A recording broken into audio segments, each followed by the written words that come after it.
Afuera del INE hubo una pequeña manifestación de personas gritando voto por voto, casilla por casilla. La oposición se siente engañada. Hay que recordar que la consigna voto por voto, casilla por casilla emergió en el 2006, justamente cuando Felipe Calderón le robó las elecciones a Andrés Manuel López Obrador. Lo que pasó es que no se volvieron a contar los votos y Felipe Calderón usurpó la presidencia.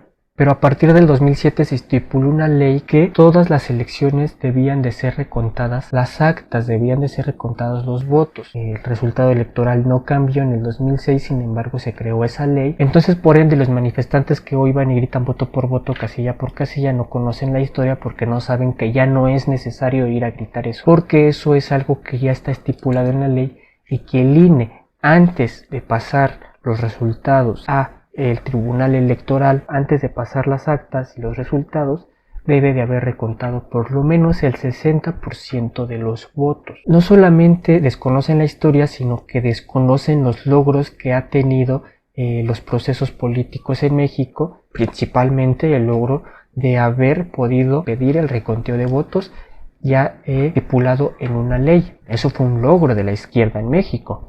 En el 2006 se perdió, pero en el 2007 se conquistó el reconteo de votos por votos, casilla por casilla. Yo estoy de acuerdo con quienes están allá afuera manifestándose afuera del INE gritando voto por voto, casilla por casilla, porque yo quiero que se cuente voto por voto, casilla por casilla.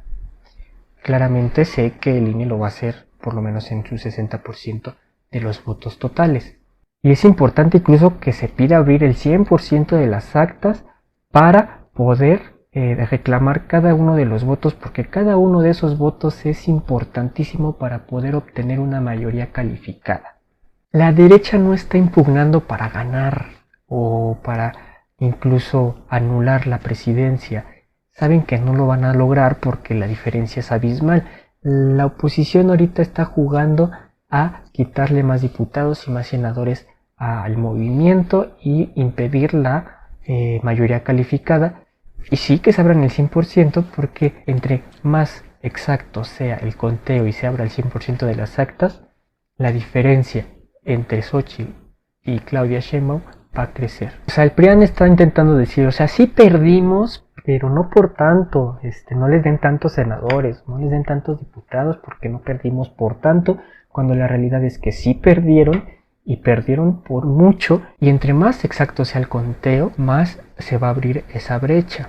La mayoría calificada les asusta porque es el único modo de conseguir reformas constitucionales sin obstáculos. Y la verdad es que México necesita de una profunda reforma en la Constitución a fondo. Es más, México no solamente necesita una reforma, México necesita una nueva Constitución redactada desde cero por el pueblo en una asamblea constituyente. Pero bueno, para eso falta mucha discusión, falta que México se politice aún más, porque para una asamblea constituyente y una nueva constitución redactada de esa manera se necesita mucha participación por parte de la ciudadanía y por lo tanto mucha politización. Quizá eso en otro sexenio podrá ser posible, pero por lo menos sí necesitamos reformar la Constitución actual para que estas reformas puedan contribuir a que sea posible la politización, porque al final del día queremos una democracia participativa, no representativa.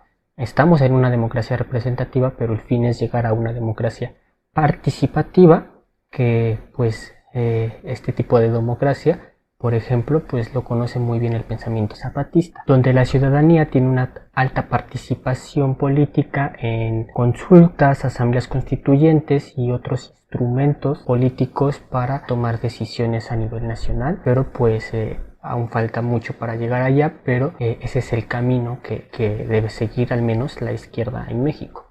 Para el PRIAN, la mayoría calificada vendría a ser una sobrerepresentación, o te lo venderían como una sobrerepresentación malífica, pero la realidad es que simplemente es un alto consenso de la población, de la ciudadanía, hacia un tipo de proyecto político. Y ese es el mismo consenso que se ve reflejado en el 70% de aprobación que tiene Andrés Manuel López Obrador Y de ese 70% que aprueba su gobierno, el 60% votó por Claudia Sheinbaum. El 30% que no está de acuerdo con Andrés Manuel López Obrador votó por Xóchitl Gálvez. Y incluso ni siquiera llega al 30%. Xóchitl Gálvez tuvo 27-28%. Entonces ni siquiera alcanza el 30%. Y tenemos otro 10% que está con Álvarez Maínez. Y yo me pregunto qué hubiera pasado si Álvarez Maínez no hubiera estado en la contienda, incluso desde el principio, que Movimiento Ciudadano se hubiera unido a la coalición del PRIAN. Se dice que si no hubiera estado Álvarez Maínez o que se hubiera declinado, ese 10% se hubiera ido a Xóchitl. Si hubiera sido así, no le hubiera alcanzado para ganar. Pero yo creo que ese 10% se hubiera ido a Claudia Sheinbaum, porque simplemente la candidata no pudo lograr más votos de los que ya tenía asegurados. Ella ya tenía asegurado un 30% de los votos, porque es un 30% anti-AMLO, que odia a AMLO, que son amlofóbicos y que no votarían por Morena de ninguna manera, y que no hubiera importado qué candidata tú le pusieras en el PRIAN, ellos iban a votar por el PRIAN. Es decir, ese 30% que tenían los partidos y que ni siquiera lo alcanzó, porque alcanzó el 28% y seguramente el otro 2% es lo que le faltó al PRD para permanecer, y que pues ahora vemos a un PRD en su auspicio que simplemente no lo vamos a volver a ver ni en el Congreso ni en una boleta electoral. No entiendo por qué hay gente que le sorprendió que la diferencia fuera tan brutal. Algunos decían que no esperaban que fuera tanta la diferencia, pero pues ahí estaban las encuestas, las verdaderas encuestas serias, hablaban por sí solas. Quien les quiso creer a las encuestas pagadas del PRIAN, pues fue muy su problema, porque ahí los datos estaban. Entonces no entiendo por qué hay tantos sorprendidos, cuando pues vemos que simplemente la candidata no pudo obtener ni un solo voto por su propia cuenta. Su persona por sí misma no jala solamente introducida en los partidos que la promovieron. Loretito dijo que fue un golpe de realidad, y sí debió haber sido un gran golpe de realidad enterarse de que su opinión no concuerda con la opinión pública de la mayoría de la población mexicana. Pero los más perjudicados aquí son sus seguidores de Loretito, de Broso, de Alarraqui, porque sus seguidores se sintieron engañados, porque quienes sí creen en lo que dicen estos personajes mentirosos de los medios de comunicación, pues se crearon el cuento de que Xóchitl Gálvez podía ganar. Pero la gente que se informa por otros medios y que aparte también ve a esos medios pero no les cree a esos medios, y por otro lado visualiza otros canales de comunicación, pues sabemos que era obvio que la diferencia iba a ser contundente en el triunfo de una candidata sobre el de la otra. Estos medios de comunicación enfrascaron a un sector de la población en la misma burbujita en la que ellos estaban, haciéndoles creer que ese era su mundo y que eso es México, cuando pues el golpe de realidad es México es otra cosa, y aquí está lo que opina la mayoría de los mexicanos, y este es el consenso a lo que llegamos todos, porque en ese sentido pues sí, hay un cambio en el imaginario del mexicano, hay un cambio en la percepción de la política en México, y eso se vio reflejado en los resultados electorales.